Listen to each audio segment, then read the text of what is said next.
नमस्कार मित्रांनो, welcome to the series.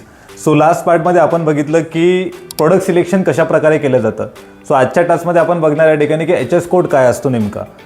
प्रत्येक ठिकाणी तुम्ही ऐकलं असेल की इम्पोर्ट एक्सपोर्ट या बिझनेसमध्ये एच एस कोड हा खूप इम्पॉर्टंट त्या ठिकाणी असतो. बट नेमका एच एस कोड म्हणजे काय? एच एस कोड म्हणजे हार्मोनाइज सिस्टम कोड. बेसिकली हा जो कोड आहे हा इंटरनॅशनली प्रत्येक कंट्रीसाठी या ठिकाणी रिकग्नाइज केलेला हा कोड राहतो.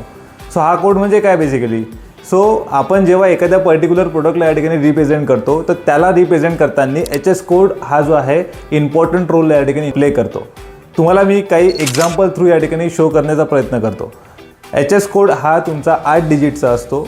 8 डिजिटच्या मध्ये असं असतं की तुमचे पहिले 2 डिजिट जे असतात ते म्हणजे तुमचा चॅप्टर, नंतरचे 2 डिजिट म्हणजे तुमच्या ठिकाणी सेक्शन, नंतरचे 2 डिजिट म्हणजे तुमचे सबसेक्शनचा पार्ट आणि लास्टचे टू डिजिट जे असतात तर त्याला आपण या ठिकाणी पर्टिक्युलर स्पेसिफिक प्रोडक्टच्या वाईज या ठिकाणी डिस्टिंग्विश केलेलं राहतं. आता आपण बघणार आहेत की एच एस कोड हा पर्टिक्युलर प्रोडक्ट वाईज आपण कशा प्रकारे सिलेक्ट करतो. सो आता एक्झाम्पल थ्रू तुम्हाला मी एक ओनियनचं एक्झाम्पल देतो या ठिकाणी आणि यामध्ये ओनियनचा एच एस कोड जो असेल तर तो कसा या ठिकाणी व्हेरीफाय होतो किंवा कशा प्रकारे आपण रिकग्नाइज करतो. सो ही एक प्रोसेस आपण या ठिकाणी जाणून घ्यायचा प्रयत्न करू. सो ओनियन म्हटलं की आपल्या डोक्यात काय येतं की ओनियन म्हटलं की आपलं एक इंग्लिश हे नाव झालं, बरोबर. बट आज मी मराठीमध्ये जर बघायला गेलो तर याला आपण कांदा म्हणतो, हिंदीमध्ये बघायला गेलो तर आपण याला प्याज म्हणतो आणि याचं सायंटिफिक नेम जे आहे ते एलियम सेपा म्हणून आहे. सो बेसिकली तुम्हाला आता मी या ठिकाणी स्क्रीनवर दाखवतो की ओनियनसाठी आपला एच एस कोड जो आहे हा 8 डिजिटचा काय आहे. त्याच्या 8 डिजिटचा सांगतो त्याच्यामध्ये की 07031010 हा याचा एच एस कोड आहे. सो 07 काय सिग्निफाय करतो तर हा तुमचा झाला चॅप्टर. सो हा जो चॅप्टर आहे तुमचा तर हा चॅप्टर तुमचा या ठिकाणी एडिबल व्हेजिटेबल्स या कॅटेगरीमध्ये या ठिकाणी तो समाविष्ट केला जातो.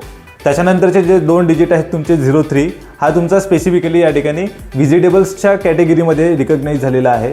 त्याच्यानंतरचे 2 डिजिट जे आहेत तुमचे 10 तर 10ला या ठिकाणी आपण ओनियन प्लस शेलॉट ते हे जे असेल तर ते एक स्पेसिफिक आपण एका ड्रिल डाऊन केल्यानंतर त्या पार्टमध्ये येतो आणि त्याच्यानंतर 10 जो असेल जो स्पेसिफिकली त्या प्रोडक्टला दर्शवण्याचा हे करतो तर तो म्हणजे तुमच्या ठिकाणी ओनियन. सो मित्रांनो, अशा प्रकारे प्रत्येक प्रोडक्टसाठी हा एक वेगळा एच एस कोड आहे आणि प्रत्येक इंडस्ट्रीमधले एच एस कोड हे तुमचे वेगळे वेगळे आहेत.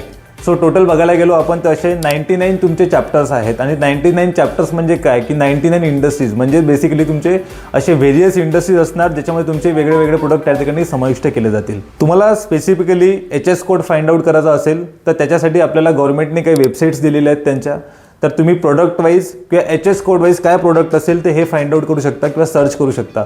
त्याच्यासाठी trademap.org ही एक वेबसाईट आहे गव्हर्नमेंटची ज्याच्यावरून तुम्हाला संपूर्ण ट्रेड डेटा जो असेल तो बघायला भेटतो.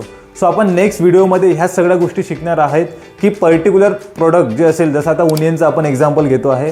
सो ओनियन जो आहे हा भारतामधनं किती एक्सपोर्ट झाला किंवा भारताने किती इम्पोर्ट केलेला आहे या सगळ्या गोष्टी आपण त्या वेबसाईटच्या थ्रू या ठिकाणी बाय व्हॉल्यूम आणि बाय व्हॅल्यू याच्या दोन्ही वाईज आपण या ठिकाणी फाइंड आउट करू शकतो.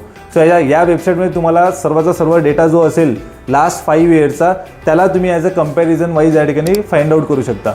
सो भेटूया आपण नेक्स्ट सिरीजमध्ये विथ न्यू चॅप्टर. धन्यवाद.